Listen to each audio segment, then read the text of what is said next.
J'ai fait des centaines de certificats de décès. J'ai accompagné beaucoup de gens sur leur lit de mort. J'ai accompagné beaucoup de familles là-dedans.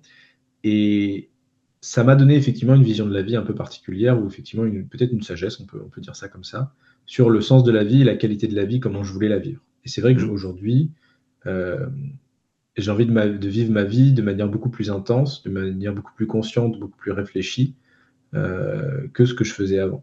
Et j'invite les gens de plus en plus à le faire, parce que j'ai vu beaucoup de gens avoir des regrets euh, sur leur lit de mort, et il y a des regrets que je voulais pas avoir. Les regrets de j'ai pas fait ce que je voulais, j'ai pas été qui je voulais, j'ai pas été assez authentique, etc.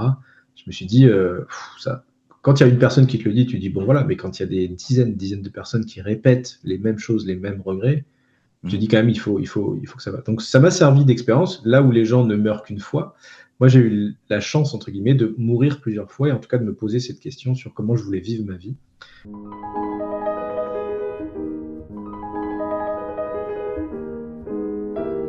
Bienvenue sur Meditalks, le podcast de la prévention santé.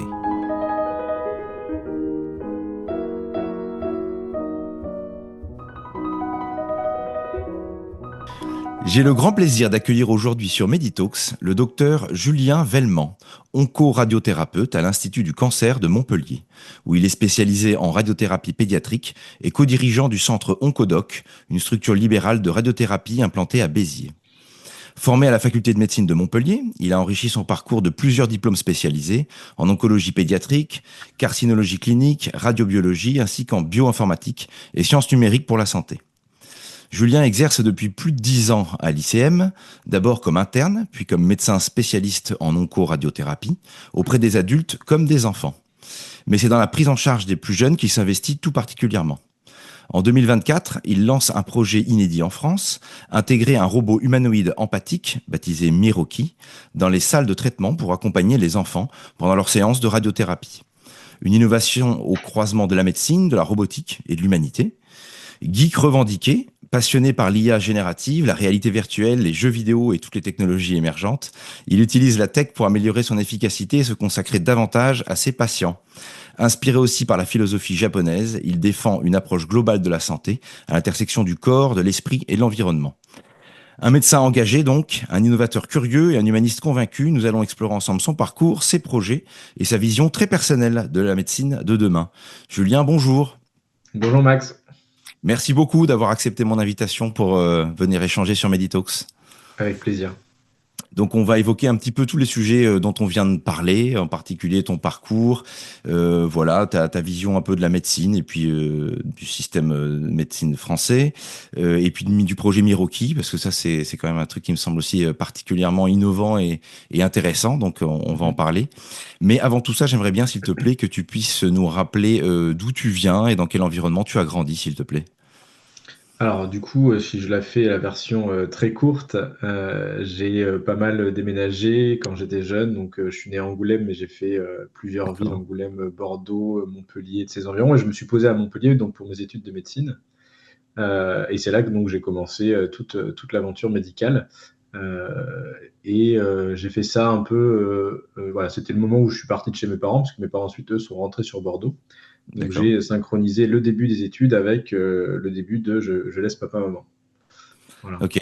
Donc, saut dans la vie réelle et dans c'est la vie ça. d'adulte. Tout d'un coup, voilà. Ok. Et donc, très bien. Et donc, à quel moment de ton parcours tu savais que tu allais t'orienter vers la médecine? Est-ce que c'est quelque chose qui te vient depuis tout petit ou c'est venu petit à petit? Alors pas du tout, c'est un truc dans la même famille, il n'y a aucun médecin. Si tu remontes sur D'accord. 400 générations, il n'y a pas de médecin. Ça m'est venu un jour de terminale, vraiment. Je me suis réveillé, j'ai dit je veux faire médecine.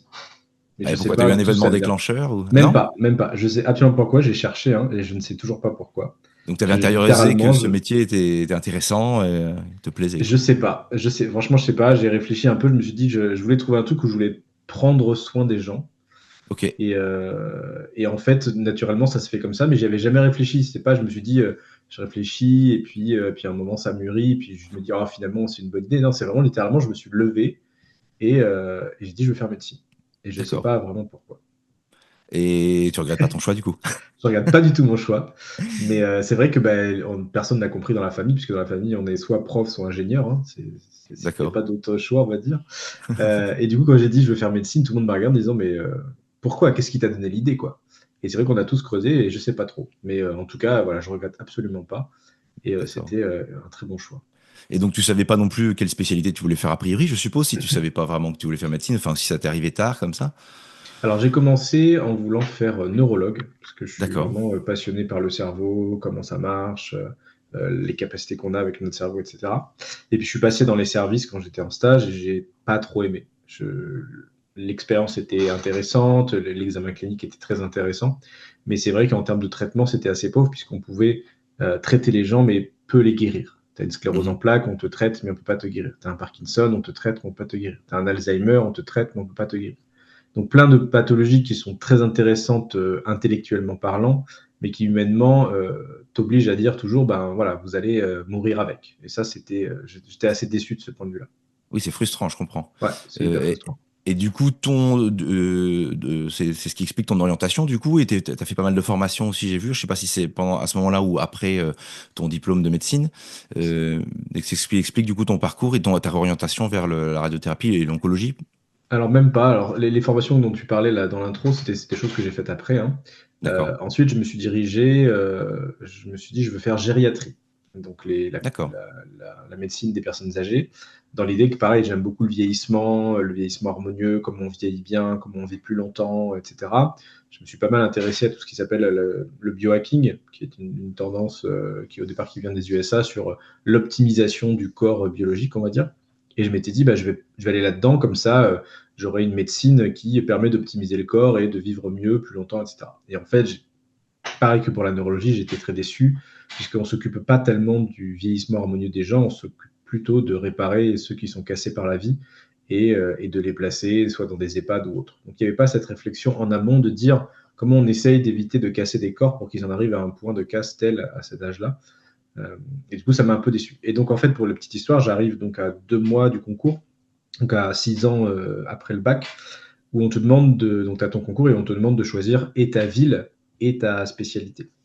Et donc je me retrouve à 2 mois de ce concours, voilà, je veux plus faire neurologue, ok, je veux plus faire gériatrie, ok, mais du coup qu'est-ce que je veux faire? Et là je suis complètement perdu, j'ai plus trop de but et c'est un peu la roue libre pendant 15 jours. C'est-à-dire que vraiment j'arrive pas à travailler juste pour un chiffre concours. Moi j'avais mhm, besoin de sens et d'objectifs forts et là j'avais plus rien. Et donc là vraiment la grosse roue libre. Et donc, au bout d'un moment, je me dis, bon, ben, on va être très pragmatique. J'ai fait la liste de toutes les spécialités médicales qui existaient. mhm. J'ai fait la liste de tout ce que je voulais dans la vie. Donc, je voulais un truc transversal. Je voulais pas m'occuper que d'un seul organe. Je voulais pouvoir faire de la recherche, de l'enseignement. Je voulais pouvoir travailler à l'hôpital, mais je voulais pouvoir passer dans le privé si jamais j'en avais besoin ou envie. Je Ok. voulais avoir aussi un respect de ma vie pro et perso. Donc, je voulais pas un truc où il y avait des gardes à tout bout de champ, où j'étais jamais chez moi. Et voilà. Et donc j'ai barré tout ce qui ne correspondait pas à ça. Et il restait radiologie et cancérologie. Et ben, j'ai mixé les deux et j'ai fait radiothérapie. Et j'ai jamais Ok. regretté. Ok, super. Bah finalement non, c'est un choix très raisonnable du coup en fait, Hyper qui raisonnable et découle d'une voilà, complètement réflexion pragmatique, précise. quoi, voilà. C'est ça, c'est ça. Ouais, mais c'est très bien. D'accord. Alors justement j'aimerais bien revenir si tu veux bien sur ce que tu viens d'exprimer, c'est le fait que tu voulais pas te fermer de porte à rester que dans le public par exemple et avoir une possibilité d'aller travailler aussi en clinique. Et si j'ai bien compris, tu as une double activité, à la fois publique et privée. Et C'est j'aurais ça. bien aimé que nous expliques justement quels sont les avantages et les inconvénients des établissements et pourquoi tu conserves ces deux activités et qu'est-ce qu'elles t'apportent chacune. Alors, je fais donc la radiothérapie des enfants sur l'Institut du cancer de Montpellier, où j'y suis à peu près une journée par semaine, où je ne fais pour le coup que les enfants. Et actuellement, du coup, maintenant, que la partie robot, donc que les enfants qui sont avec le robot. Euh, mais pendant longtemps, j'ai fait quand même que les enfants. D'accord. Euh, et je suis parti dans le privé à la suite d'un événement personnel sur mon parcours de vie où j'ai un peu trop tiré sur la corde, disons, parce que je faisais la radiothérapie des enfants seul. Et donc, du coup, c'était quand même très stressant. Ça m'a pris, enfin, c'est d'énormes responsabilités, une charge Mhm. de travail colossale. Et donc, du coup, au bout de quelques années, j'ai dit, bon, bah, si je continue comme ça, c'est simple, je vais exploser en vol, soyons Mhm. clairs. Et donc, du coup, j'ai décidé de scinder mon activité en disant, voilà, une activité où je suis avec les enfants parce que j'adore ça, mais pas que. Et ensuite, une activité où voilà, je suis un peu plus libre de ce que je veux faire, de comment je veux faire les choses. Donc, je suis parti en libéral pour ça, pour le côté libéral, c'est-à-dire la liberté, entre guillemets, c'est comme ça que je l'entendais, pour être un peu plus libre de comment je voulais exercer les choses. Et c'est vrai qu'aujourd'hui, je ne regrette pas du tout, puisque j'ai, sur le plan public, l'accès à aussi un domaine d'expertise et des gens qui sont incroyables. Donc, il y a vraiment un niveau de compétences et de possibilités qui est extrêmement riche. Donc, c'est vrai que le projet de robot n'aurait pas pu exister sans ces personnes-là. Mais je suis aussi très content d'être en privé pour la liberté qu'elle m'offre de pouvoir exercer comme je veux. C'est-à-dire, à l'hôpital, il y a beaucoup de malades à voir et j'étais contraint à voir les malades toutes les 20 minutes et ça m'allait pas. Aujourd'hui, dans le privé, je choisis de prendre 45 minutes, 1 heure par patient. Je choisis de le faire, je peux le faire parce que c'est moi qui ai plus la main là-dessus. Et donc, effectivement, j'ai ces deux facettes-là qui m'apportent deux choses différentes, mais qui du coup font que j'ai aujourd'hui une très bonne qualité de vie parce que je suis nourri de ces deux points de vue-là. D'accord. Tu as réussi à trouver un équilibre finalement avec ces deux Complètement, activités ouais, concomitantes. complètement. D'accord. Alors je voulais tout de suite rentrer dans le vif du sujet quand même parce que du coup ton activité, en tout cas juste passé, c'est ce que tu viens d'expliquer, consistait à t'occuper d'adultes et d'enfants en traitement radiothérapique, qui sont des situations de vie, j'imagine, pas très très funky, en particulier pour les enfants. Et qui t'a mené, en plus, qui donne une charge de travail, tu te disais, très importante, donc qui t'a mené presque à un burn-out, quoi, si on peut employer ce mot-là. Ouais, c'est clair. Hein. Mais j'aimerais bien qu'en fait, tu m'expliques la situation de ces patients-là, et en particulier des enfants, parce que effectivement, j'aimerais bien la comprendre, à quel traitement ça correspond, enfin, le traitement de quelle maladie ça correspond, et quel est le chemin, le parcours, en fait, de ces patients, voilà, en oncoradiothérapie. Tu peux nous expliquer ça un petit peu? Ouais, donc effectivement, les enfants qui ont des cancers, c'est assez peu. En France, c'est 400 000, pardon, dans le monde, c'est 400 000 enfants par an. D'accord, Donc c'est 400 000 de trop, c'est sûr, mais ça reste quand même assez peu dans le paysage de la cancérologie. d'accord. Et ils ont accès au même traitement que les adultes, c'est-à-dire de la chimiothérapie, de l'immunothérapie, de la radiothérapie, de la chirurgie, tout est pareil. La seule différence, c'est que c'est des tumeurs qui sont plutôt de type embryonnaire, c'est-à-dire qui sont plutôt là sur une malformation, entre guillemets, à la naissance ou un défaut génétique qui fait que il y a une apparition de la maladie plutôt que l'environnement qui fait qu'on a fumé, on a bu, on a eu une vie, on a accumulé une vie peut-être d'excès qui mène au cancer. Chez les enfants, c'est pas du tout ça puisqu'ils ont vécu pas assez longtemps pour en arriver là. Donc c'est un type de tumeur un peu différent qui est assez sensible en général aux chimiothérapies, sauf quelques-uns, mais comme c'est des tumeurs qui grossissent très vite, l'enfant c'est une boule de croissance, hein, c'est Mmh. naturellement en croissance, donc c'est des tumeurs qui grandissent encore plus vite. Donc paradoxalement, ça peut être très agressif, mais paradoxalement, elles sont aussi très sensibles au traitement, puisque plus on grandit vite, plus on peut tomber vite. Voilà. Donc ils ont accès au même traitement et dont la radiothérapie. La radiothérapie, ce qu'il faut bien comprendre, c'est que, je ne sais pas si tu connais un petit peu, Max, un peu à quoi ça ressemble. Pas bien. Pas bien, voilà. Donc pour te faire un état des lieux, c'est une machine, une grosse machine, comme un scanner, un très gros scanner, qui Mmh. va délivrer de l'énergie tous les jours à l'endroit où moi j'ai décidé, donc à l'endroit où il y a la tumeur. Donc Mmh. tu viens et tu fais tes séances et moi je calibre la machine. Pour le patient, ça c'est mon point de vue. Pour le patient, c'est un petit peu différent. Pour le patient, c'est un rendez-vous. Il va venir tous les jours, du lundi au vendredi, pendant 1 à 2 mois. Donc c'est quelque chose d'assez long, où on Mmh. vient, on se met sous la machine tire, et ensuite on rentre chez soi. Et on fait ça tous les jours. Quand elle tire, tu sens rien. Il n'y a pas de chaleur, pas de douleur, pas de rougeur, c'est complètement transparent. Mais c'est la D'accord. répétition qui fait que, comme on va tirer un petit peu tous les jours au même endroit, on va enflammer un petit peu la zone, et ça Mmh. peut faire des douleurs en fonction de l'endroit, effectivement, où c'est placé. Comme c'est un faisceau très puissant, on fait ça dans un bunker. Donc, t'imagines une petite pièce, un peu ambiance hôpital, euh, noire ou grise, beaucoup de blanc aussi sur les murs. Et comme c'est un bunker, c'est 2 mètres de béton dans tous les axes et 10 centimètres de plomb pour arrêter le faisceau. OK. Pas de fenêtre, très peu de lumière, etc., etc. Et D'accord. donc, t'imagines déjà un adulte qui vient là-dedans tous les jours, se mettre sous une machine qui va lui provoquer des douleurs, et qui en plus est dans un environnement très hospitalier, on va dire, dans le mauvais sens du terme, Mmh. c'est déjà pas évident. Donc t'imagines ensuite un gamin de 5 ans Mmh. là-dedans qui vient qui a eu de la chimio avant qui le rend malade, qui a une tumeur qui le rend malade, et là en plus il vient dans cette machine seul. C'est ça le bémol, c'est qu'il vient seul. Mmh. Pour tout le traitement, l'enfant il va être accompagné. Pour la chimio, papa maman peut être avec lui. Pour la chirurgie, papa maman peuvent l'accompagner jusqu'au bloc. Pour le scanner, ça irradie un peu, mais on peut mettre un tablier plombé et papa maman peuvent venir avec toi. Là, Ok. c'est la seule fois où on va dire à l'enfant, pour ce traitement-là, pendant 2 mois, tous les jours, tu vas être tout seul, dans une grande pièce noire, hospitalière, etc., avec une grosse machine qui en plus va te faire du mal. Ouais, je comprends. C'était très difficile, effectivement. Enfin, C'est hyper difficile. Et juste quelques questions qui me viennent au passage, c'est que du coup, donc si je comprends bien, c'est un faisceau qui est très intense, une énergie qui est très intense que tu vas délivrer pour essayer de détériorer du coup la tumeur qui est chez le Mmh. patient Mmh. petit à petit. Oui, alors enfin, la réflexion que je me fais, c'est du coup, ça a l'air tellement puissant que comme ça doit détruire tout le corps aussi à côté. Enfin, je veux dire, si personne peut être dans la pièce, c'est bien que le rayonnement est très puissant et que du coup, le reste du corps du patient doit en souffrir aussi, non? Enfin, Alors, le truc, c'est qu'on arrive à calibrer le faisceau de manière très précise pour qu'il aille, on va dire, à 95 ou 99% à l'endroit où on a choisi. Mais il faut bien que le faisceau, effectivement, traverse la personne, puisque quand tu vas chercher une tumeur en profondeur, il faut bien que le faisceau traverse le patient. Et comme Mhm. effectivement, il faut 2 mètres de béton, 10 centimètres de plomb, forcément, il le traverse de part en part. Mhm. Donc, tu vas arriver, aujourd'hui, on a des machines qui vont arriver à calibrer le faisceau pour que l'énergie qu'on va déposer, elle se fasse au maximum à l'endroit où on a prévu. Mais effectivement, comme tu l'as dit, bah, comme ça traverse, on va fragiliser le reste du corps. Et c'est ça qui donne les effets secondaires de la radiothérapie. Comme on D'accord. va tirer autour, sur les structures autour, on va provoquer des effets secondaires dans les organes autour. Si tu tires sur une tumeur du poumon, tu vas fragiliser le poumon autour, tu vas fragiliser le cœur s'il est dans l'axe, etc., etc.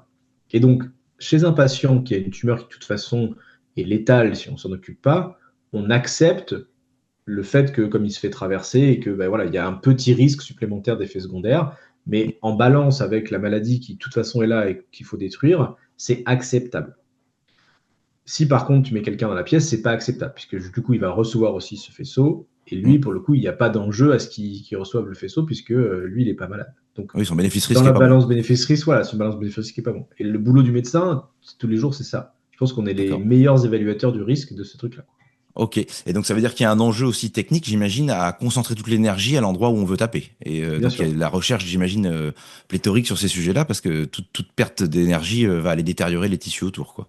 Exactement. Et donc, il y a beaucoup de progrès qui ont été faits sur les machines, hein. Les gens se rappellent de la radiothérapie d'il y a 30 ans où c'était des gros blocs de rayons qui faisaient de gros dégâts. Mhm. Aujourd'hui, on a des machines qui ont une précision de l'ordre du millimètre quand même, hein. D'accord.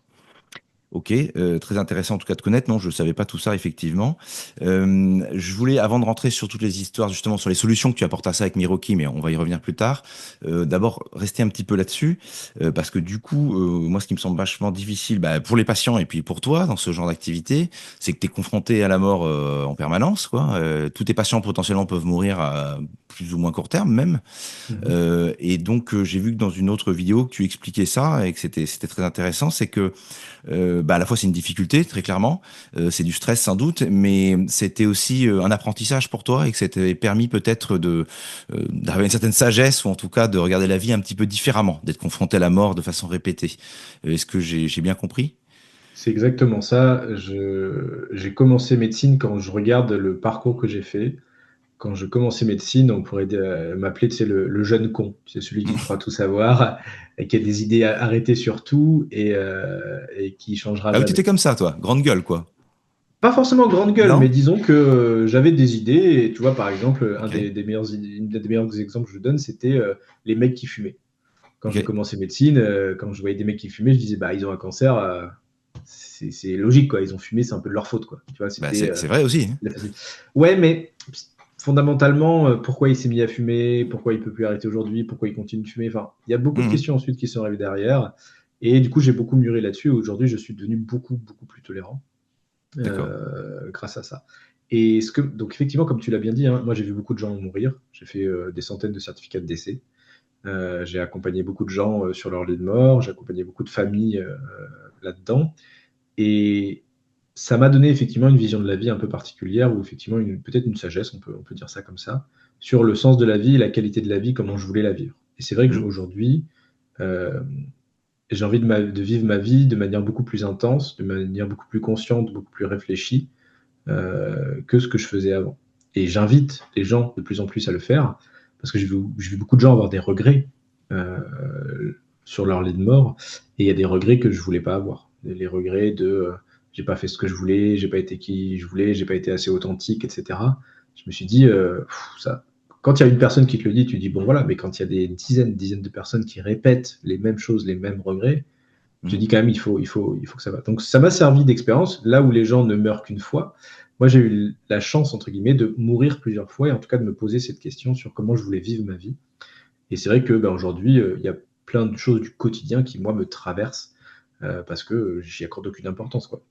La dernière fois, j'ai crevé en plein milieu de la route. Il y a des gens qui se seraient énervés, qui ça aurait été la fin du monde. Ouais, personne n'est mort, hein, donc c'est pas un problème. Donc voilà, c'est Ouais. des petites choses comme ça qui font qu'effectivement, aujourd'hui, j'accorde beaucoup plus d'importance aux choses qui ont de l'importance pour moi et j'ai éliminé tout ce qui est superflu. Non, je comprends. Ça, c'est un apprentissage effectivement aussi de la relativisation. C'est-à-dire qu'en fait, il y a rien qui est très grave par rapport à mourir, effectivement, surtout quand tu es un enfant de 5 ans. Et Ouais. donc, du coup, tout le reste, ça élimine tout de suite énormément de problèmes dans la vie, quoi. C'est clair, c'est clair, c'est Ok. clair. Et donc, oui, c'est effectivement une forme de sagesse, apprendre à relativiser, il me semble. Mm. Et justement, alors j'ai vu aussi dans une autre vidéo qui était très intéressante où tu racontais une de tes premières expériences avec une patiente à laquelle tu t'étais attaché parce qu'elle était sympathique et tu parlais un petit peu de la différence entre empathie et sympathie. Ça me semble très intéressant. C'est une discussion que j'ai eu très souvent avec beaucoup de gens. J'essaie de formuler à ma façon, puis tu vas me dire toi comment tu vois ça et comment t'as pu travailler plus sereinement en distinguant un peu les deux. Il me semble que empathie, c'est on va pouvoir se mettre à la place de l'autre et comprendre ses émotions, mais sans rentrer en résonance. Et la sympathie, tu commences à rentrer en résonance avec l'émotion de l'autre. T'es triste si l'autre est triste, et t'es content si l'autre est content. Moi, je le distingue un petit peu comme ça. Est-ce que tu peux nous rappeler effectivement cette expérience-là et qu'est-ce que ça t'a appris et comment tu as pu fonctionner par la suite? Alors moi, effectivement, je dirais que empathie, c'est ta définition de la sympathie. C'est-à-dire que pour moi, empathie, tu peux entrer en résonance, D'accord. mais tu es conscient de cette résonance. C'est-à-dire que tu choisis en fait cette résonance.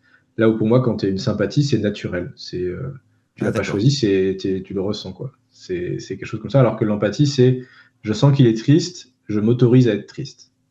Voilà. D'accord. Et la sympathie, c'est naturel, je suis triste, c'est naturel d'être triste parce que c'est mon pote et je me sens bien. Tu vois, c'est ténu, hein, c'est fin, D'accord. mais Et pour par moi, rapport à un patient, l'empathie, du tu peux coup. avoir. Et par rapport à un patient, voilà, tu peux avoir de l'empathie, comprendre qu'il souffre, comprendre qu'il est mal, mais pas être sympathique dans le sens, si tu n'arrives pas à percevoir que tu as basculé en étant trop proche de l'autre, là, tu es passé dans la sympathie. Et pour moi, là, tu perds ton objectivité. Tu peux être D'accord. très objectif en étant très empathique. Tu vois, moi, je suis plutôt empathique, je pense, Ok. parce que je comprends, je raisonne et tout, mais j'arrive à avoir cette distance. Et en fait, l'histoire qu'il y a derrière ça, c'est lors de mon premier stage d'interne, donc j'étais en oncologie sur Perpignan, il y avait une dame qui était là, qui avait 26 ans, là où moi j'en avais, je sais plus quoi, quelque chose comme 20, 24, 25, je sais plus quel âge j'avais, qui venait pour un cancer du col découvert pendant sa grossesse. Donc quelque chose d'horrible, donc césarienne en urgence, on fait sortir le bébé part en couveuse pendant qu'on traite la maman avec chimiothérapie, etc. La maladie progresse, la maman se rend compte qu'elle ne pourra pas sortir de l'hôpital parce que elle finira ses jours à l'hôpital malheureusement, donc elle fait quand même des sorties, elle revient parce qu'il y a des problèmes. Elle se met à dicter ses mémoires de sa vie en dictaphone pour que sa fille puisse les écouter quand elle aura l'âge de les écouter. Mhm. Et elle vient à peu près tous les 10 jours pour sa chimio ou parce qu'elle est hospitalisée parce qu'il y a un problème. Donc, du coup, moi, je la vois pendant 2, 3 mois, 4 mois, tous les 10 jours. Et puis, forcément, on a à peu près le même âge. Et puis, forcément, enfin, moi, je trouve ça terrible, son histoire. Mhm. Je la vois faire ses mémoires en dictaphone. Ça fait mal un peu quand même. Mhm. Et elle décède alors que je suis de garde. Donc, on m'appelle et on me dit, ben voilà, Marie, elle s'appelait Marie. Marie est décédée, il faut que tu viennes faire le certificat de décès. Et là, blackout, c'était vraiment horrible. J'ai pleuré tout ce que je pouvais pleurer et ça m'a fait très mal parce que voilà, je m'étais pas rendu compte, et c'est là que je dis que c'est de la sympathie. Je Mhm. m'étais pas rendu compte que j'étais entré tellement en résonance avec elle que voilà, je m'étais attaché plus que j'aurais dû, quoi. Mhm. Et ça m'a vraiment fait très très mal. Mais depuis ce jour, il y a un switch dans ma tête qui s'est opéré qui maintenant a parfaitement pris conscience de quand est-ce que j'entrais en résonance à un point où j'étais trop attaché à l'autre. Et du coup, D'accord. maintenant, j'ai toujours la bonne place. Pour moi, j'ai toujours tendance à dire, voilà, nous, les médecins, dans ces cas-là, on est les phares des gens. On est là pour les guider. Et on Mm. n'est pas là pour pleurer avec eux. Il y a déjà des gens pour pleurer avec eux. Donc moi, je suis juste là pour les guider. Donc on peut garder la partie empathique, on peut comprendre la tristesse de l'autre. Hein. C'est pas, comme on entend parfois, se blinder, refuser ses émotions. Non, c'est accepter qu'on puisse être triste parce qu'un patient est triste, mais en être conscient, en fait. C'est juste ça. C'est mettre de la conscience derrière, je suis triste parce que c'est triste, mais je vais pas au-delà. Voilà. Et D'accord. c'est vrai que depuis ça, maintenant que et après j'ai fait la pédiatrie, j'ai jamais eu aucun problème à être avec des enfants malades, là où tous les autres me disaient, mais je sais pas comment tu fais, c'est des enfants. J'avais toujours la bonne place. Bah, effectivement, ça s'apprend sans doute. Oui, Et puis, il faut en être conscient, comme tu dis, mais il faut aussi quand même, il y a un apprentissage qui est de l'ordre du savoir-faire, parce qu'il faut que tu mettes quand même la bonne distance, du coup, avec ton patient, entre guillemets. C'est-à-dire que mm, il faut que tu rentres, tu partages ton émotion, mais pas trop non plus. Il faut quand c'est même que tu aies la ça. bonne distance. Donc ça Mm. s'apprend. Je pense pas que ce soit complètement inné.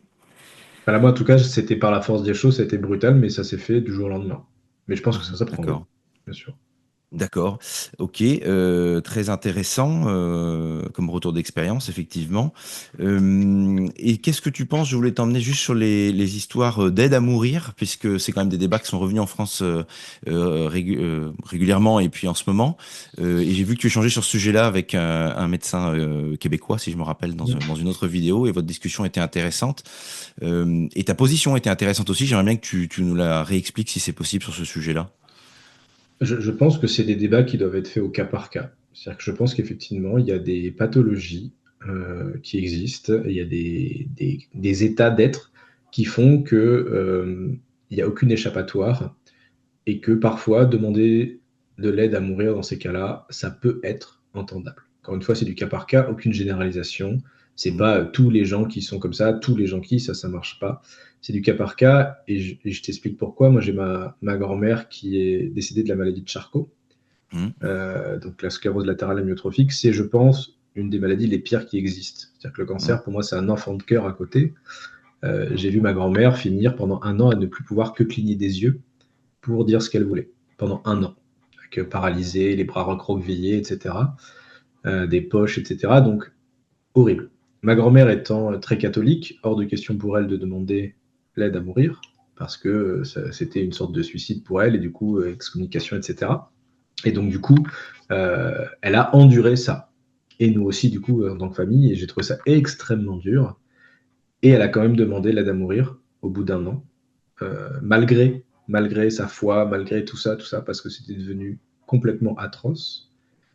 Bien sûr, elle n'y a pas eu accès, hein, mais elle est décédée assez rapidement après. Mais c'est là où j'ai compris que, voilà, je pense qu'il y a des gens qui vivent des choses tellement atroces, sans aucune échappatoire, qu'effectivement, la mort est une libération. Et dans le cas de ma grand-mère, qui pourtant, je te dis, il y avait la foi, il y avait les communications, il y avait des choses extrêmement fortes qui ont façonné sa vie, et pourtant, malgré ça, elle a demandé d'aide à mourir.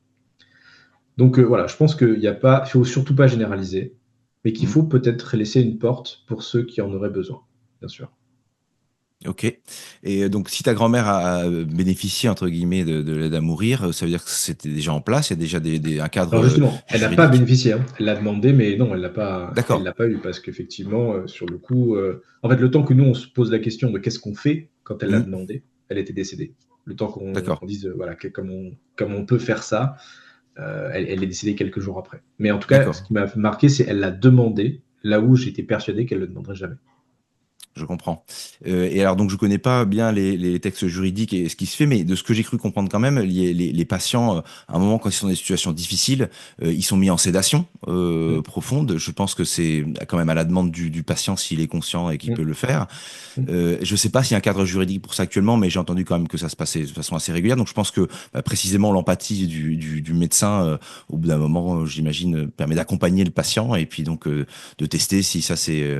voilà, je pense que c'est le patient de toute façon, j'imagine, qui doit demander ça à un moment.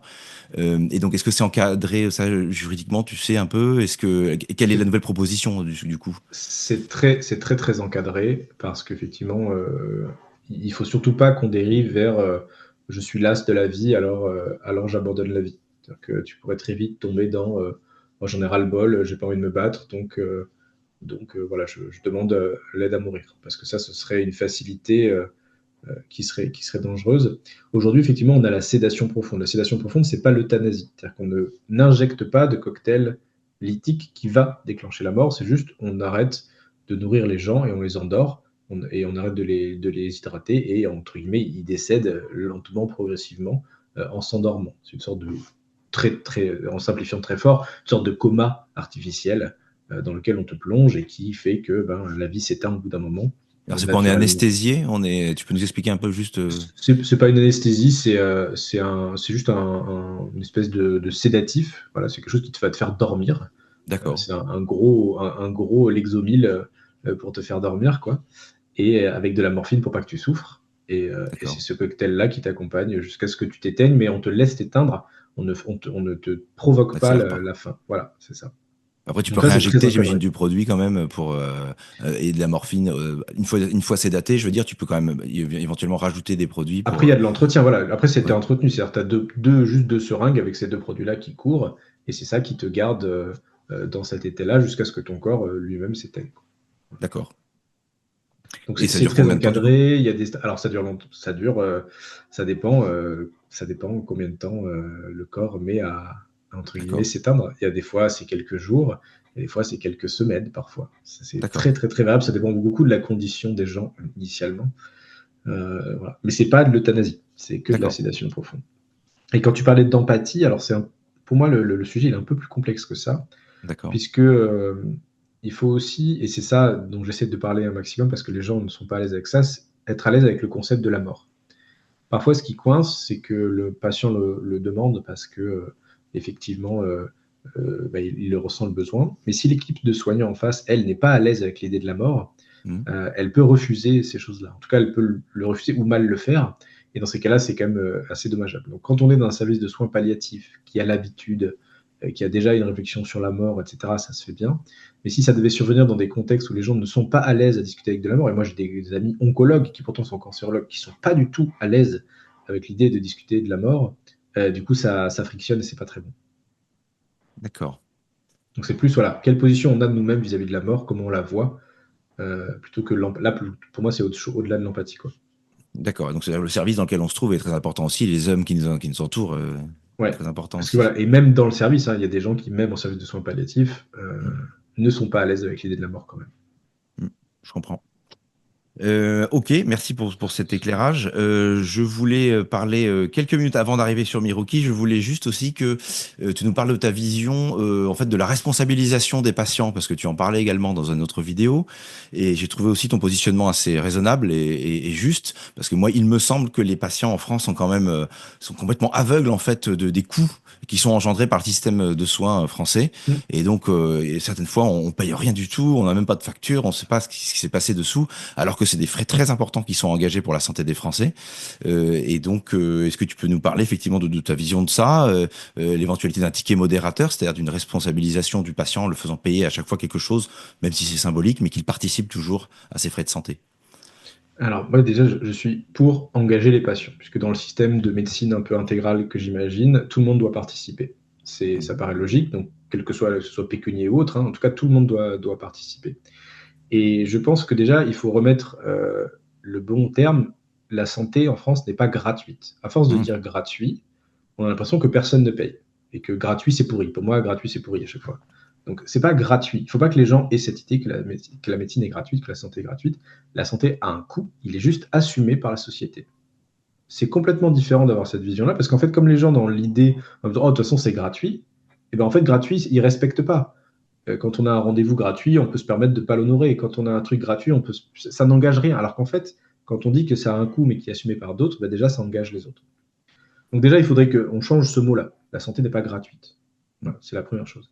La deuxième chose, moi, je ne suis pas forcément pour faire payer les gens, parce que j'ai des patients qui vivent dans une misère, qui n'ont même pas 1 euro pour s'acheter un truc, un cachet ou autre. Donc, les faire avancer les frais ou autre, je ne trouve pas que ce soit une bonne idée. Et encore une fois, pareil, même si c'est symbolique, est-ce que tout ce que j'ai fait là pendant 15 jours, la réanimation, machin, est-ce que ça coûtait vraiment 1 euro? Non, encore une fois, c'est donner une fausse valeur à ce qu'on veut faire. Moi, je pense qu'il faudrait juste adresser la facture à chaque fois.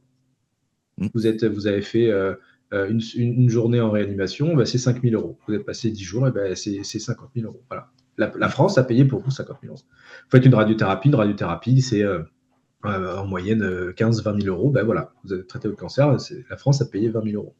Il y a des cachets, l'immunothérapie, quand c'est sorti, ça coûtait 100 000 euros les 3 injections. Ben, la France a payé pour vous pendant 1 an, a payé 1 200 000 euros. Voilà. Donc les gens se rendent compte, en fait, de waouh. Parce que des fois, je leur dis aux patients, quand je prescris, il y a des médicaments, des cachets qu'on prescrit en cancérothérapie, en cancérologie qui valent, on va dire, entre 5 et 8 000 euros la boîte, donc par mois. Et quand je dis ça aux patients, ils me disent ah bon? Ah ouais? Et je dis bah oui, c'est pas parce que c'est un cachet que ça coûte 2 euros. Donc moi, je pense qu'il faut juste dire aux gens, c'est pas gratuit, ça a un coût, voici le coût, voici ce que ça a coûté, c'est assumé par la société, soyez reconnaissants de ça. Et je pense que ça suffit pour engager les gens. Oui, bah en tout cas, c'est simple et déjà Et c'est simple à mettre en place. Hein, voilà, oui, tout à fait. C'est hyper simple. On parle de la facture numérique en ce moment, de la facture électronique, etc. Ben voilà, on voit la facture électronique avec tout le monde par mail et puis c'est fini, quoi. Ok, très bien. Je voulais aussi quand même passer quelques secondes parce que effectivement, tu as une vision un peu, alors holistique, je sais pas si c'est le mot, mais un peu globale de la santé. Tu parlais effectivement des différentes approches qui sont donc pas alternatives mais complémentaires, comme tu l'expliquais aussi ailleurs. Et donc, en particulier pour ta spécialité, est-ce que tu pourrais nous parler effectivement juste quelques minutes, mais des approches complémentaires qui permettent précisément de complémenter ton travail en fait en radiothérapie? Alors, il y a 2 approches. Il y a déjà le terme qui est en vogue actuellement, c'est la médecine intégrative. La médecine intégrative, c'est effectivement la médecine actuelle dans laquelle on va rajouter des médecines complémentaires, l'acupuncture, le yoga, la méditation, la musicothérapie, toutes ces choses qu'on va mettre autour du patient pour améliorer sa prise en charge. Moi, je ne suis pas très fan, non pas que c'est une bonne idée, je pense que ça marche très bien, mais que ce n'est pas encore assez global. C'est-à-dire que là, encore une fois, on est focus sur le patient, mais ça ne prend pas en charge le système global. C'est-à-dire que tout ça, ce n'est pas fait pour les soignants, par exemple. Il n'y a pas d'acupuncture soignant, il n'y a pas de phytothérapie soignant. Donc, s'occuper du patient, le faire une meilleure médecine avec lui, mais ne pas s'occuper des soignants, pour moi, il manque quelque chose. Et c'est pour ça que moi, j'aime bien le terme plutôt de médecine intégrale, qui prendrait soin un peu de tout le monde, qui prendrait soin des patients, mais aussi des soignants, de tous ceux qui participent au système de santé et le système en lui-même. Il y a plein de choses qu'on peut améliorer à chaque niveau pour faire quelque chose de meilleur de manière plus intégrale. Donc voilà. Pour moi, l'intégratif, c'est comme un sandwich. C'est un sandwich dans lequel on a rajouté des meilleurs ingrédients, mais ça reste un sandwich, même s'il est très bon. La médecine intégrale, c'est une autre recette. C'est changer de plat, essayer autre chose. Voilà. D'accord. Et alors quoi, par exemple? Quelles étapes Donc, changer effectivement, on part du principe du patient. Effectivement, l'acupuncture, ça marche très bien. Le yoga, ça marche très bien. Le tai chi, qigong, ça marche très bien. La musicothérapie, la réflexologie, tout ça, c'est des trucs qui sont établis, éprouvés. Donc, on peut mettre ça pour les patients.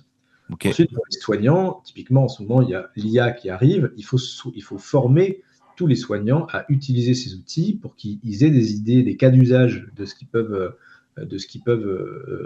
pourraient faire avec. Et donc, moi, je serais partisan pour faire ce que j'appelle des bacs à sable numériques dans les hôpitaux, où on dit aux gens, ben voilà, pendant une demi-journée, vous venez, on vous met à disposition un environnement numérique avec plein d'IA à tester et tout. On vous donne des fausses data, comme ça, vous avez des données de patients fausses, et vous entraînez, vous essayez de faire des trucs, vous bidouillez, vous essayez de générer des comptes rendus, des images, des trucs, pour que vous vous rendiez compte un petit peu de ce qu'on peut faire avec, pour que ça vous donne des idées, et pour que ça vous mette le pied à l'étrier pour avoir envie d'essayer ces trucs-là et de construire avec.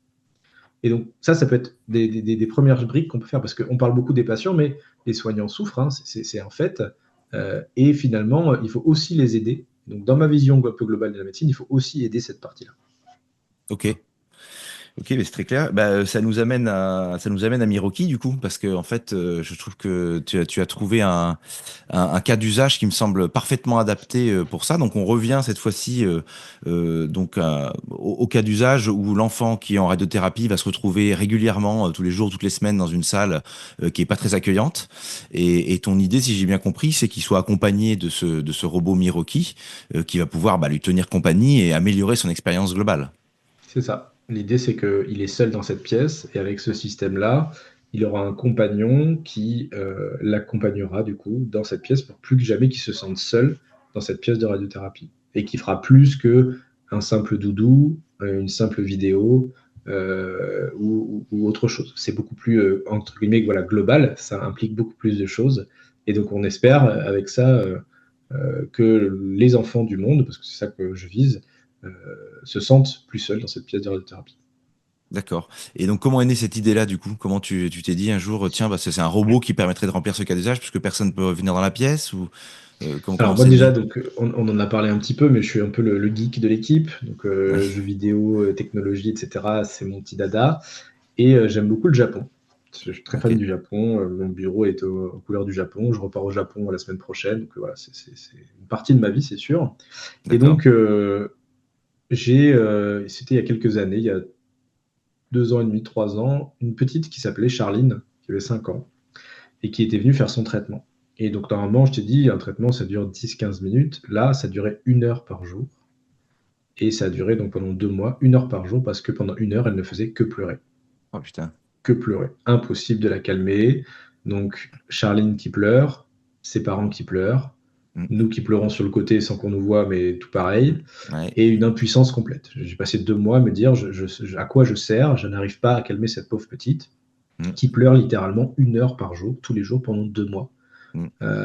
Voilà, donc c'était vraiment horrible. Et donc j'ai gardé ça en moi en disant il faut que je trouve un truc. Parce qu'on a des choses en radiothérapie, on peut leur mettre un film, on peut avoir des casques de VR, on peut leur mettre des doudous, mais tout ça c'était que dans la pièce et c'était pas vraiment global. Il n'y avait rien avant, quoi.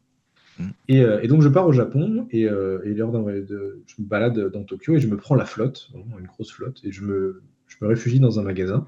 Et dans ce magasin, il y a un robot qui arrive, un paper, là, qui est le truc classique, qui arrive et qui me tend une serviette et avec un grand sourire. Je me dis, oh, enfin, trop bien, enfin, j'avais besoin de cette serviette. J'avoue. Il est venu et en plus avec le grand sourire, c'était le sourire, le big smile, quoi, inconditionnel de je suis content de t'offrir une serviette, quoi. Et en fait, ça m'a fait du bien. Je me suis dit, j'étais Mm. trempé, il faisait froid, et ça m'a fait du bien. Et pourtant, c'était qu'une boîte de conserve, quoi. Mm. Mais un sourire de ce truc-là, avec un petit visage, ça m'a fait du bien. Il y en a Et là, j'ai beaucoup, du dit, coup, au Japon? il y en a Excuse-moi, pas mal, oui. ouais. Il y en a pas D'accord, ok. mal, ouais. C'est un truc qui est un Ouais. peu industrialisé Un peu, comme pas Akai? forcément industrialisé, mais en tout cas, voilà, c'est en tout cas beaucoup plus présent. Tu en as dans les banques, tu en as dans certains restos. D'accord. Donc c'est assez présent avec une espèce de petite bouille sympa, juste un petit sourire.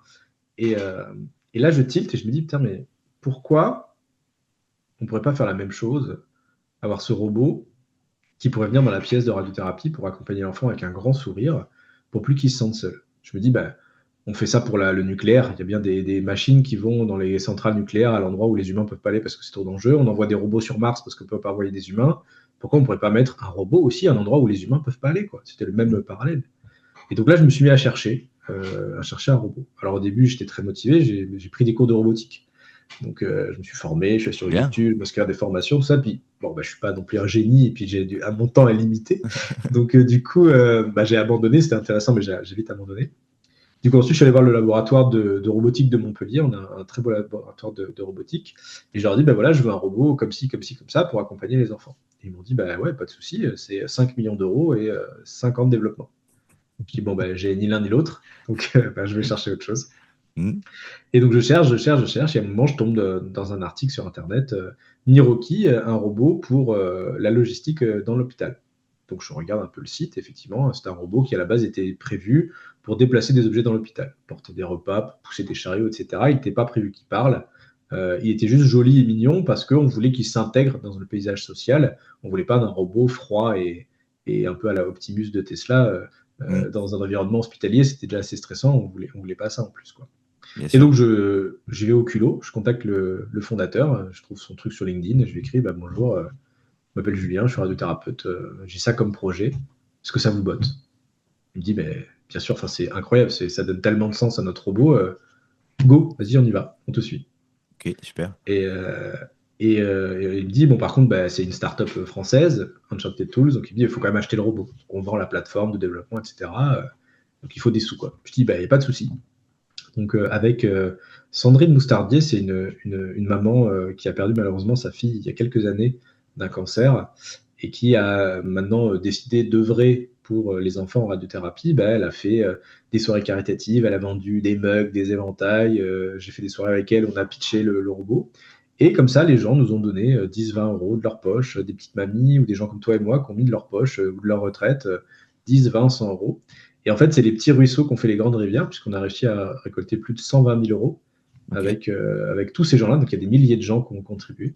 Et c'est pour ça qu'on l'appelle le robot du cœur. Il n'y a aucun investisseur qui a mis un gros ticket. C'est que des petits gens qui ont mis parce qu'ils croyaient au projet, quoi. Ok, mais Et du coup, bravo. le robot est né comme ça. D'accord. Et donc, alors il y a plusieurs questions. J'ai plein de questions même. Il y a déjà, est-ce que vous savez un peu plus précisément à quoi ça va servir, comment il va interagir avec l'enfant, etc. J'imagine que vous êtes en train de creuser ça si c'est pas fait. Et puis après, c'est la partie aussi industrielle. Du coup, est-ce que maintenant ça a attiré des investisseurs qui auraient envie d'investir là-dedans, puisque il y a quand même, voilà, peut-être des choses intéressantes à faire avec vous. Et puis voilà, où en est le projet, quoi, disons, pour résumer déjà. Donc déjà, ce qu'il faut savoir, c'est que c'est une première mondiale. Donc jamais personne n'a eu l'idée de faire ce truc-là en radiothérapie. Il y a eu d'autres projets avec les enfants dans d'autres domaines, mais pas en radiothérapie. Ok. Et comme il y a le côté rayonnement, il faut qu'on s'assure d'avoir un protocole scientifique extrêmement poussé pour pas faire de bêtises. Donc on est d'abord en train de faire des tests pour vérifier que le robot déjà n'absorbe pas trop de rayonnement, c'est-à-dire que s'il tombe en panne, parce qu'évidemment je ne l'ai pas dit, mais tout objet électronique que tu mets dans la pièce fatigue très vite. Si tu mets ton D'accord. téléphone, en quelques semaines, ton téléphone ne marche plus, quoi. Donc il ne faudrait D'accord. pas qu'on change de robot tous les 15 jours, ça commencerait à faire cher. Mm. Donc il a fallu qu'on teste la robustesse du robot. Donc ça c'est fait, c'est validé. Ensuite, il a fallu qu'on teste le fait que le robot ne renvoie pas du rayonnement. Comme c'est de l'électronique, ils ont tendance, à, quand le rayonnement arrive, à renvoyer une partie. Et donc, s'il renvoie une partie sur l'enfant, ça augmente la dose reçue par l'enfant. Ça, on ne veut pas non plus. Donc, ça, pareil, on Mhm. a fait des tests. Ça, c'est bon, on ne renvoie pas de dose à l'enfant. Et donc, ensuite, on a voulu étudier les interactions enfant-machine dans le cadre du soin. Et Mhm. donc là, il a fallu qu'on monte une énorme équipe. Donc, on a fait appel au CIRIC, c'est le site de recherche intégrée du cancer, qui est en gros un organisme qui permet de brancher sur la cancérologie plein d'autres choses. La psychologie, l'anthropologie, toutes les sciences humaines, tout ce que tu pourrais brancher en plus. Et donc, on a monté un énorme projet sur anthropologie du soin. C'est-à-dire que le robot est un nouveau soignant, un soignant numérique. Quelle est sa place dans l'équipe numérique? Est-ce qu'il va être accepté par les soignants? Psychologie du robot, avec l'interaction humain-machine entre l'enfant et le robot. Est-ce qu'on veut créer un attachement, mais jusqu'à quel point on va favoriser l'attachement? Est-ce que c'est sécure? Est-ce que c'est pas bien de faire ça? Jusqu'à quel point on le développe? Est-ce qu'il faut vraiment le faire? Sociologie, voilà, comment le robot va être adapté dans son environnement par rapport aux parents aussi, etc. Donc, toutes ces questions-là, on les a mis dans un protocole de recherche clinique pour avoir réponse à ça, parce qu'aujourd'hui, il y a très peu de données là-dessus. Et Ok. donc pour ça, on a fait, alors pas appel à des investisseurs pour l'instant, parce que pour l'instant, on reste en local, on va dire, mais en tout cas à des institutions pour le projet de recherche. Donc on a effectivement sollicité des gens, dont il y a le fonds Altra de Solidarity qui nous a beaucoup aidé pour monter ces projets de recherche, par exemple. Euh, et on a pu comme ça monter un énorme projet qui permettra d'avancer beaucoup dans le domaine de la robotique humanoïde dans le cadre des enfants malades de manière générale, pas que de la radiothérapie. Et dans un deuxième temps, l'objectif pour moi, c'est d'en faire un nouveau standard de soins. C'est-à-dire que si demain j'arrive à montrer que ça fait mieux que les doudous, ça fait mieux que la vidéo, etc., que peut-être qu'il faudra que tous les centres de radiothérapie du monde s'équipent d'un robot pour aider les enfants dans leur pièce de radiothérapie. Et là, effectivement, on fera rentrer les investisseurs, puisque là, on parle à l'échelle mondiale d'aller développer des robots dans les centaines de centres dans le monde. En tout cas, Ok. on commence local, faire un proof of concept déjà fonctionnel, monter toutes les études qu'ils font, et une fois qu'on a bien cadré ça, on scalera un peu plus fort, un peu plus loin. Ok, c'est très clair. Donc effectivement, ça nécessite encore il y a du travail. Oui, Mais donc, si je comprends bien quand même l'idée à terme, c'est donc que le robot accompagne finalement l'enfant, c'est-à-dire physiquement en se déplaçant et en discutant avec lui et en parlant des sujets que veut évoquer l'enfant. Enfin, j'imagine que tout ça est en cours d'établissement. C'est peut-être pas encore arrêté ce que vous voulez faire, mais est-ce que tu as une idée, toi, une vision un peu de ce truc-là? bien sûr. Donc moi, l'idée, j'ai designé un nouveau parcours de soins numérique Hmm. où en fait, il y a plusieurs étapes. La première étape, c'est la pré-consultation, c'est-à-dire avant Hmm. qu'ils nous rencontrent, il y a tout un système avec des vidéos, des explications, des avatars interactifs qui permettent à l'enfant et aux parents d'interagir déjà avec le robot et de comprendre le projet. Pour Hmm. ensuite, avant qu'ils nous rencontrent, pour que les parents puissent décider, et l'enfant aussi, est-ce qu'on est d'accord pour que notre enfant rencontre le robot?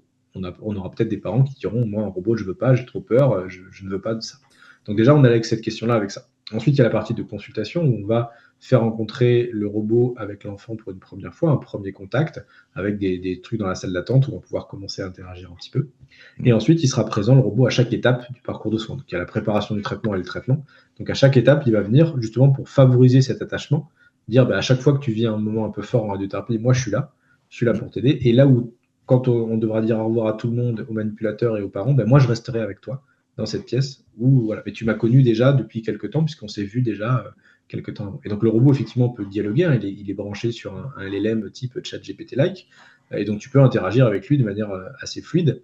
Et comme en consultation, on demande toujours aux enfants ce qu'ils aiment, etc., eh bien, on peut adapter le discours du robot à l'enfant. Que si un enfant me dit, moi j'adore les dinosaures, ben, le robot pourra parler de dinosaures pendant des heures et des heures. Et donc moi, ce que j'ai fait, j'ai aussi calibré le LLM pour borner le LLM pour effectivement, il ne dise pas des bêtises. Il est vraiment calibré pour dire ce qu'il doit dire, ne pas dire ce qu'il ne doit pas dire, et être vraiment adapté pour un enfant, quoi. Oui, et puis vous allez avoir un matériel de travail, enfin les interactions enfants-robots pour le coup vont être très très éclairantes, je pense, sur comment il faut faire évoluer ces systèmes aussi pour que ce soit le plus optimal et intéressant possible pour des personnes de cet âge-là, pour des patients de cet âge-là. Donc là, vous allez avoir sans doute beaucoup de données intéressantes pour travailler. Et c'est pour ça qu'on a branché, je te dis, tout le système de recherche avec les psychologues qui ont des équipes et dédiées, hein. C'est des psychologues, pas juste des psychologues classiques comme ça de terrain, c'est des psychologues qui sont engagés dans l'interaction humain-machine. C'est le laboratoire Epsilon de Montpellier qui est spécialisé là-dedans. Pareil pour les anthropologues, les sociologues, on veut vraiment répondre à ça parce que derrière, effectivement, ça servira à construire des choses plus grandes derrière. Bien sûr, super. Et est-ce que vous avez déjà réussi à avoir des retours, éventuellement des patients, des parents, des soignants? Est-ce que vous avez testé un petit peu cette idée-là, si elle fait bon chemin? Alors pour l'instant, c'est assez difficile puisque comme on n'a pas toutes les autorisations, c'est pas des choses entre guillemets qui sont faites de bout en bout. Donc on a des petits bribes. Effectivement, quand on sort le robot dans le couloir, les enfants peuvent le voir, mais ça Mmh, s'arrête là. Les soignants, c'est pareil. Pour l'instant, les premiers retours sont excellents. d'accord. Tout le monde adore parce que c'est nouveau déjà. Mmh, C'est nouveau parce que il est mignon, parce que il raconte une histoire, parce que il sourit. Et je te dis, rien que le sourire, ça fait tout. Le robot que j'ai vu au Japon, il a fait qu'un sourire, il n'a pas parlé, mais à ce moment-là, j'en avais besoin et c'était ça qu'on voulait, quoi. Et donc mmh. là, pour l'instant, c'est encore des bribes parce qu'il nous faut toutes les autorisations, mais j'ai aucun doute que le jour où on fera ça de A à Z, on va vraiment transformer l'expérience. Enfin, les Oui, enfants, ils c'est seront clair. plus seuls, quoi. Ils seront plus seuls, c'est hyper important. Ah oui, je suis d'accord, c'est très important. Et puis ce qui est hallucinant aussi, c'est qu'il y a 10 ans, on n'aurait jamais imaginé pouvoir faire ça. On nous aurait dit, on aurait fait, ouais, bon, peut-être dans 50 ans, mais alors qu'en fait, ça arrive et là, ça va être possible parce que les technologies sont mûres pour le faire, quoi. Alors, Donc il y a c'est 2 ans, assez quand ouf. j'ai proposé le projet, c'est ce qu'on m'a dit déjà. Quand j'ai D'accord. dit de faire ça, on m'a dit ah, t'es un geek, allez, c'est bon, arrête de rêver, ça se fera jamais, quoi. Et quand j'ai amené le robot et qu'on a amené les sous, ils ont dit ah, effectivement, peut-être c'est. Voilà. Mais effectivement, j'ai dû me battre pendant pas mal de temps pour Mmh, voir le projet exister parce que je comprends qu'effectivement, il y a une friction au départ de c'est un robot avec la peur du remplacement, etc. C'est une IA, donc qu'est-ce qu'on fait des données? mmh. Et puis qu'est-ce qu'on va en faire? Enfin voilà, il y a eu plein de questions et plein de blocages qu'on a levé un par un pour voir le projet exister. Mais c'était 2 ans de bataille, quoi. Ok. J'ai cru comprendre aussi que Laetitia Hallyday était marraine du projet, d'une certaine façon. Oui, oui. En Ok. fait, Laetitia Hallyday, elle est du côté de Sète, D'accord.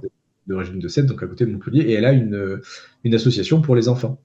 Et donc, D'accord. du coup, on l'a naturellement invitée à voir le robot, puisque, voilà, comme elle est engagée pour le bien-être des enfants, ça paraissait naturel. Elle était de la région, etc. Ça paraissait naturel. Et en fait, elle a adoré le robot. C'est-à-dire que D'accord. l'interaction qu'elle a eue quand on lui a montré le robot, c'était un truc un peu magique, où elle a dit, non, mais c'était la meilleure interaction que j'ai eue ever, quoi. C'était vraiment un truc très très D'accord. fort. Et du coup, elle a dit, mais je veux vous aider d'une manière ou d'une autre, quoi. Comment je participe à ça parce que c'est vraiment trop beau, quoi. Ce que vous avez fait, c'est trop beau, quoi. Et donc, on a Oui. dit, effectivement, une marraine qui porte le projet, ce serait chouette. Et puis, ça a du sens puisque, voilà, elle a déjà une association pour les enfants, elle œuvre pour les enfants, elle est de la région en plus, donc ça a pris son sens, quoi. Donc, elle nous aide juste en tant qu'ambassadrice et étendard, tu vois, elle finance aussi, elle nous aide un tout petit peu, mais c'est plus le fait qu'elle est vraiment tellement adhéré à ce projet-là qui a fait qu'on a dit, bien sûr, c'est Ouais, une très bonne super. figure, quoi. Ok, ok. Et donc, oui, c'est vrai que c'est quand même un projet qui doit te tenir à cœur, parce que ça correspond à ta vision de la médecine quand même, ça intègre plein de trucs, y compris le numérique, etc. Et puis c'est innovant, pour le coup, c'est une vraie innovation. Espérons que c'est un truc qui marche bien et qui puisse être utilisé le plus possible. Mais comme tu as l'air d'être à 200 à l'heure, je suis sûr que tu as même d'autres projets qui sont en cours ou sur d'autres sujets, non? J'ai plein, plein d'autres projets, oui. Et tu as des trucs que C'est... tu peux dire ou c'est des trucs secrets ou quoi? Alors, l'idée déjà, le robot, ce que je trouve le plus génial dans le robot, c'est que j'ai pu transférer un rêve, donc l'imaginaire, dans le physique. Et ça, Hmm. c'est incroyable. Quand on dit réaliser ses rêves, là, c'est vrai. C'est-à-dire que Ouais, moi, ouais. j'avais l'idée un jour C'est d'avoir un Goldorak, robot quoi. compagnon. Ouais, c'est ça. J'avais l'idée d'avoir un robot compagnon. Aujourd'hui, c'est une réalité, quoi. Et ça, c'est incroyable. Moi, je trouve ça, cette capacité-là qu'on va avoir avec les nouvelles technologies de passer de l'imaginaire au physique, Hmm. c'est incroyable. J'ai ouvert un site web, mon site web personnel, tu es le premier à qui j'en parle, comme ça, voilà, tu sauras. Donc, julienvalmont.com, hein, c'est assez facile, où j'ai posé sur papier ma vision de ce que je voulais pour la médecine. Et donc, j'ai appelé ça, moi, Tech for Care. Donc, la technologie pour le soin. Donc, tu as le Tech for Good. Là, c'est, on va dire, une sous-catégorie du Tech for Good, c'est Tech for Care. La technologie pour prendre soin et grandir. C'est-à-dire, pour moi, je vois ces nouvelles technologies émergentes comme une capacité d'augmenter comme un moyen d'augmenter notre capacité à prendre soin des gens à plus large échelle, dans d'autres niveaux, à tous les gens qui n'ont pas accès aux soignants, à tous les gens qui n'ont pas de soins, à tous les gens du monde qui sont un peu esselés, mais aussi, dans un deuxième temps, de faire grandir. Moi, j'utilise beaucoup les technologies comme ça pour me challenger, pour explorer mes passions, explorer mes envies, explorer des choses, décupler ma créativité. Moi, j'ai beaucoup d'idées dans la tête, mais j'ai deux mains gauches, je ne sais pas peindre, je ne sais pas dessiner, je ne sais pas machin. Avec tous ces outils-là, je suis devenu un artiste, dans le sens où j'arrive à mettre dans le physique des choses que j'ai dans ma tête. Et ça, je trouve ça incroyable. Et donc, je veux aussi que la technologie nous serve aussi à grandir, parce que si on se connaît tous mieux soi-même, si on apprend tous un peu plus mieux qui on est, je pense qu'on pourra tous co-construire un truc, un espèce de monde meilleur. Ça fait un peu utopique et bisounours, mais je pense que si on voit la technologie comme ça, on peut arriver à faire des belles choses ensemble. C'est un outil, donc c'est toujours pareil. Il y aura toujours des gens pour s'en servir mal. Moi, je choisis de m'en servir bien pour prendre soin des gens et aussi les faire grandir. Et donc, j'ai appelé ça Tech for Care. Donc, sur le site web, je développe bien ce truc-là. Et donc, je vais proposer des projets dans cette veine-là, c'est-à-dire imaginer comment on peut se servir de ces technologies pour prendre soin des gens à grande échelle. Donc, ça pourrait être, j'ai testé beaucoup de chatbots conversationnels et j'en ai fait des revues. C'est tester un jeu vidéo qui fait du bien. C'est un espace de réalité virtuelle qui sert à se poser, etc. Et aussi, des choses pour grandir, effectivement, des chatbots un peu coach qui t'emmènent sur des trucs à te dépasser, à te challenger, ou des environnements virtuels qui te permettent de mettre dans des situations qui vont permettre d'apprendre des choses, etc., etc. Donc l'idée, c'est de fédérer des gens autour de cette vision-là pour ensuite coporter des projets avec eux. Je ne peux pas tout faire, mais l'idée, c'est de trouver des gens qui adhèrent à cette vision-là et de dire si ça vous botte, et ben voilà, toi tu sais faire de la VR, pas moi, ben vas-y, on construit un truc et on fait un truc de VR qui prendra soin, etc. Voilà. Super, donc tu crées une communauté en fait. C'est ça, l'idée c'est créer une communauté Tech for Care, des gens qui pensent que la tech bien utilisée peut prendre soin des gens et les faire grandir. Ok, ben, c'est super, ça donne un bon cadre effectivement. Et donc il y a déjà des projets qui ont commencé ou c'est juste récent ça et donc c'est au tout début? Pour l'instant, ça a commencé. Pour l'instant, ouais, le reste c'est en cours, on va dire. D'accord. En Tu peux pas développement. parler. ça arrive bientôt, ça arrive bientôt. Ouais. D'accord. Non, ben hâte de voir Mais tout en tout ça. cas, il y en a. C'est clair qu'il y en a. D'accord. Ouais, non, mais ça semble. Tout ça semble cohérent pour l'instant, donc j'imagine que ça va. Je te souhaite le plus grand succès, ça va marcher. Qu'est-ce que je voulais dire aussi? Oui, le Japon t'inspire. Tu nous en as parlé plusieurs fois.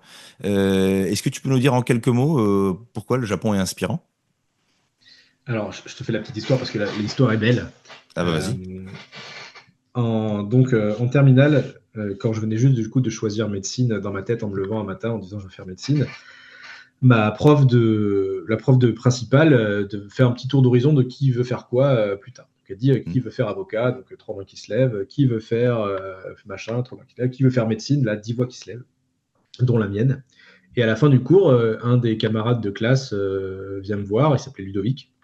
Il vient me voir, il dit Julien, je te propose, j'ai vu que tu voulais faire médecine, on m'a dit qu'il fallait y aller en binôme, c'était mieux pour la première année, est-ce que ça te dit qu'on bosse ensemble pour aller en médecine?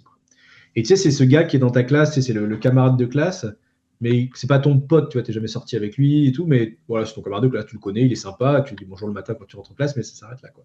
Okay. Et donc il me propose ça. Et je dis, écoute, ouais, chaud. Il est sympathique, je dis chaud, ok. Et on n'en reparle plus. Et un mois avant le bac, il vient me voir, il me dit, Julien, je viens de proposer un truc un peu fou. Ma grand-mère m'offre pour mon bac, si j'ai mon bac, un voyage au Japon cet été. Parce que j'ai apparemment un grand-oncle qui vit là-bas. Et du coup, elle m'offre. Le truc, c'est que moi, cet grand-oncle, je ne l'ai jamais vu. Le Japon, je ne connais rien. C'était en 2006, donc c'est à l'époque où le Japon n'existait pas sur YouTube. Il n'y avait pas les sushis en France. Et le rayon manga de la Fnac, il y avait 2 mangas, quoi. Il me dit je te propose un truc complètement fou. Tu viens avec moi au Japon. On vit un mois ensemble au Japon. Et si on s'entend bien à la fin, on fait ce qu'on a dit, on bosse ensemble pour la médecine. Trop sympa. Voilà, comme ça, bizarrement. Et moi, j'ai pas réfléchi longtemps, j'ai dit oui. On est parti au Japon, c'était le meilleur voyage de ma vie. c'est devenu mon meilleur pote, c'est toujours mon meilleur pote, on a fait médecine ensemble, et c'est toujours mon meilleur pote. Ok, ça, c'est incroyable, effectivement, comme histoire. Voilà. Et donc Incroyable. pourquoi le Japon? Parce qu'en fait, je suis arrivé là-bas, donc en 2006, où j'avais rien vu du Japon avant, j'avais vu 2 films de samouraï et c'est tout, j'avais dû lire un manga, et c'était le dépaysement le plus total. Et un espèce de feeling que j'ai jamais retrouvé dans mes autres voyages de feels like home, tu vois. Tu arrives et tu dis, je sais pas pourquoi, je me sens bien, mais j'arrive pas à l'expliquer pourquoi. C'est-à-dire qu'à chaque fois que je vais là-bas, et j'y suis allé plusieurs fois, j'y retourne la semaine prochaine, à chaque fois que je vais là-bas, j'ai cette sensation c'est comme si j'avais toujours vécu ici, quoi. Ah, Et d'accord. ça me l'a pas fait j'ai fait plein d'autres voyages, ça me l'a jamais fait ailleurs. Ok. Et pourtant, rien n'est comme chez nous. Ils ne mangent pas comme chez nous, ils ne parlent pas comme chez Bah nous, oui. ils ne pensent pas comme nous. Il n'y a rien comme chez nous. Et pourtant, j'étais là en mode, je suis comme un poisson dans l'eau, quoi. Et c'est lié à l'ambiance? L'ambiance est agréable, sereine, ou Je c'est sais plein pas, de ouais, choses? Ouais. c'est plein de choses. C'est le côté optimisé, le côté beau, le côté duel, en mode, on rigole à chaque fois de cette anecdote tradition-modernité, mais c'est vrai, ils ont une vraie dualité Mm. là-dedans, où ils arrivent à harmoniser tout ça. C'est une espèce d'harmonie, d'équilibre dans tout, là, qui, je sais pas, une espèce de cadre hyper apaisant. Et à chaque fois, je vais là-bas et j'ai ce truc-là. Et donc, je sais pas vraiment l'expliquer. Voilà, ça mélange de plein de trucs. Mais D'accord. voilà. Et donc, du coup, j'y vais une fois par an maintenant pour faire ce que j'appelle ma retraite spirituelle. Donc, une fois par an, je prends une dizaine de jours je pars sans femme et sans enfant avec juste un carnet de notes et un téléphone. Ok. Et j'en profite pour faire le point sur mon année, ma vie, ce que je veux faire. Voilà, on disait tout à l'heure, tu sais, ce que j'avais appris des gens qui étaient décédés. Ben voilà, c'est ça que j'ai mis en place. Un truc pour être sûr que je mène ma barque toujours comme je veux, que c'est Ok. bien ça que je veux faire, etc. Et je pense et moi je conseille aux gens de le faire, alors sans forcément aller à l'autre bout de la planète, mais de prendre un temps à soi de quelques jours, loin du monde quotidien, pour prendre un temps sur soi pour dire est-ce que c'est toujours bien ça que je veux faire? Est-ce que c'est là où je veux aller? Est-ce que c'est là avec les bonnes personnes, etc. Pour, s'il y a besoin de tourner un peu le gouvernail, bah, de tourner un petit peu le gouvernail. Et pas s'en rendre compte à la fin quand c'est un peu tard. Ok, bah écoute, ça me semble une conclusion parfaite. Il faut proposer aux gens de prendre un peu de temps pour réfléchir sur eux et sur ce qu'ils ont envie de Ouais. faire et leur parcours. Mhm. Ouais, c'est clair. Et C'est ben, ça me exactement semble ça. un très très bon conseil. Je vais essayer de me l'appliquer à moi-même et peut-être d'aller au Japon parce que ça donne vachement envie d'aller au Japon. Du coup, ça fait plusieurs fois qu'on m'en parle et ça a l'air quand même un pays extraordinaire. Je recommande, si tu as besoin d'aide pour les bons plans, je suis là aussi, Ah il n'y a bah pas de je te souci. demanderai, avec grand plaisir, avec grand plaisir. Écoute, merci beaucoup Julien, c'était très intéressant et très original, je pense, comme échange cette fois-ci. Et donc, écoute, on récoltera les questions des auditeurs et puis on te les transmettra si tu as un peu de temps pour y répondre. Avec plaisir. N'hésitez pas à aller voir sur le site, hein. Je n'ai pas encore communiqué, mais il arrivera bientôt. Donc si l'idée de cette communauté vous plaît, n'hésitez pas. Je pense qu'on peut faire de très belles choses. Ok. Eh ben merci beaucoup. Très bonne Merci journée à Max. toi. Merci à toi. Au revoir Julien. Au revoir. Si cet épisode t'a plu, merci de liker, de commenter, de partager et de t'abonner pour suivre les prochains épisodes. Ciao, merci.